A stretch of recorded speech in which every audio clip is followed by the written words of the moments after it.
புனித அந்தோனியாருக்கு உகந்த மாதமான இந்த ஜூன் மாதத்தில் அந்தோனியாரின் புதுமைகளை கேட்டு தியானித்து ஜெபிப்போம்.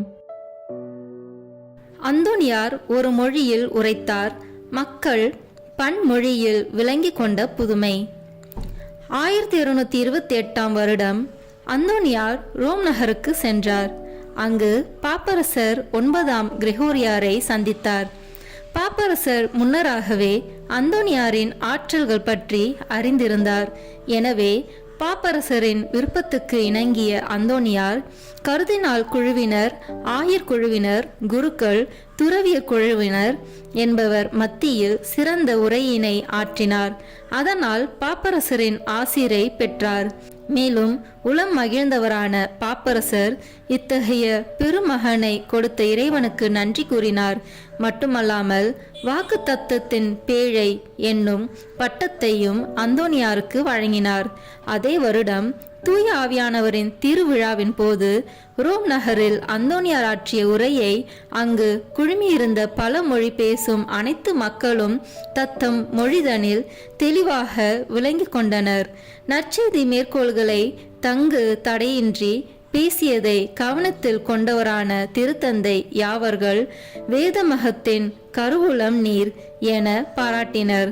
அந்தோனியாரோ கத்தோலிக்க திருச்சபையில் அக்காலத்தில் அனைத்து வழிபாடுகளிலும் வழங்கப்பட்டு வந்ததான லத்தீன் மொழியிலேயே பேசினார்.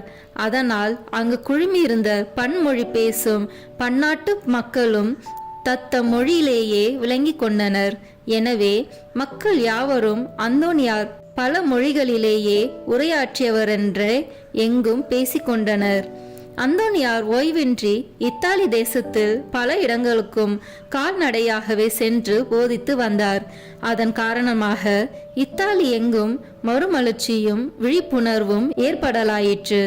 1223 ஆண்டிலேயே சிவிதாலே, தரேசியா, எவனிஸ் நகரங்களில் போதித்து புதுமைகள் பல செய்ததோடு புளோரன்ஸ் நகர் சென்று நெடுநாட்கள் தங்கினார். அந்தோனியாரின் காட்சியில் கண்ட அன்னை மரியாயின் விண்ணக வாழ்வு. அந்தோனியாருக்கு ஜெபம் கேடயமாக அமைந்தது. அவர் தனி ஜெபம், குழு ஜெபம் என்பவற்றுக்கு நேரம் ஒதுக்கியிருந்தார். எந்த செயலையும் செய்யும் முன் ஜெபிப்பதே வழமை. தன் மறைவுரையை ஆரம்பிக்கும் முன்பே தனக்கென்ன உள்ள பிரத்யோக ஜெபத்தையே ஓதுவார்.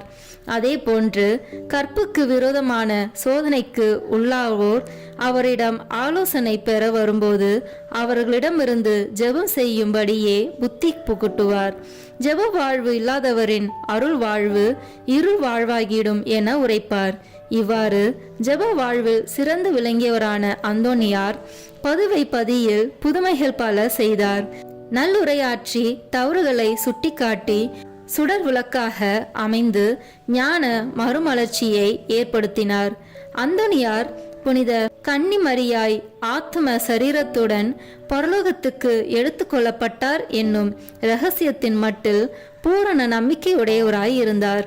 ஆனால் அவர் ஒரு நாள் வாசித்து தியானித்த மந்திர மாலை புத்தகத்தில் உள்ள சில வார்த்தைகள் அவரை சிந்திக்கவும் சந்தேகிக்கவும் காரணமாய் இருந்தன. எனவே அவர் அன்றைய நாள் தனிமையார் சந்தேகம் கொண்டவராய் ஜெபித்து கொண்டிருந்தார்.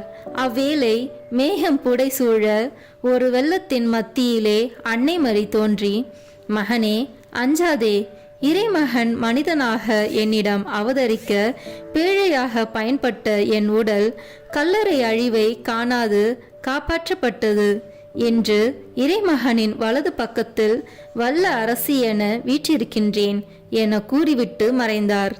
அக்காலத்தில் அன்னை மரியின் விண்ணேற்றம் பற்றிய சர்ச்சையும் நிகழ்ந்து கொண்டிருந்தது. எனவே அந்தோனியார் எல்லாம் வல்ல இறைவனின் மகன் இயேசுவின் அன்னை மரியால் விண்ணகம் எடுத்து செல்லப்பட்டது உண்மை. இப்போது அன்னை விண்ணரசியாய் வீற்றிருக்கிறார். இதை நான் கண்டு கொண்டேன் என்று மற்றவர்களிடமும் எடுத்துரைத்தார். இதை கேட்டவர்கள் தங்கள் எண்ணங்களையும் மாற்றிக்கொண்டனர்.